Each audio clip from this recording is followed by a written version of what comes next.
ఒక పెద్ద స్కామ్ బయటపడింది. ప్రభుత్వ పెద్దలు విశాఖపట్నాన్ని కారు చౌకగా ఏకంగా అమ్మకానికి పెట్టేస్తూ ఉన్నారు. ఒక టీసీఎస్ అనే సంస్థను ముందు పెట్టి వేల కోట్ల రూపాయల స్కామ్ కు తెరలేపారు. ఉర్సా అనే సంస్థకి 60 ఎకరాలు విశాఖపట్నంలో భూమి కేటాయించారు. ఈ కంపెనీకి సంబంధించి అనేక సంచలనమైన విషయాలు వెలుగులోనికి వస్తున్నాయి. అసలు వీళ్ళు ఎక్కడున్నారు? ఈ కంపెనీ ఎప్పుడు స్థాపితమైంది? కరెక్ట్ గా నారా లోకేష్ అమెరికాకు వెళ్ళడానికి నెల రోజుల ముందే ఈ కంపెనీలు ఎలా పుట్టుకొచ్చాయి? తొలుత ఈ ఉర్సా అనే సంస్థ అమెరికాలో 2024 సెప్టెంబర్ 27న ఏర్పాటైంది అమెరికాలో. అయితే నారా లోకేష్ కరెక్ట్ గా నెల రోజుల ముందు, అంటే అమెరికాకు వెళ్ళడానికి నెల రోజుల ముందే ఈ సంస్థ ఏర్పాటైంది. ఇవన్నీ తెలుగుదేశం పార్టీ పెద్దల కనుసన్నల్లో ఏర్పడుతున్న షెల్ కంపెనీలు, డమ్మీ కంపెనీలు, వేల కోట్ల విలువైన భూముల్ని కొల్లగొట్టడానికి ఏర్పాటవుతున్న కంపెనీలు అని పెద్ద ఎత్తున ఆరోపణలు కూడా వస్తున్నాయి. కొంతమంది వెళ్ళారు అక్కడికి. అసలు ఏంటి ఈ ఉర్సా సంస్థ అని. అక్కడికి వెళ్లి చూస్తే ఈ ఉర్సా సంస్థ అమెరికాలో ఇచ్చిన అడ్రస్ దగ్గర అదొక చిన్న ఇల్లు, మామూలుగా ఒక కుటుంబం నివాసం ఉండడానికి సరిపోయే ఇల్లు మాత్రమే, ఆఫీస్ కాదు. అక్కడ కనీసం ఈ సంస్థకు సంబంధించిన బోర్డు కూడా లేదు. అక్కడ ఎవ్వరూ ఒక్క ఉద్యోగి కూడా లేడు. అంటే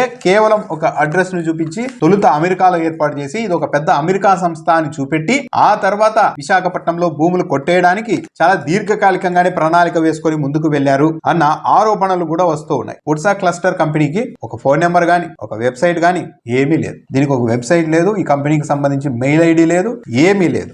అంటే సింపుల్ గా 3,000 కోట్ల రూపాయల భూముల్ని కొల్లగొట్టేందుకు సిద్ధమయ్యారు.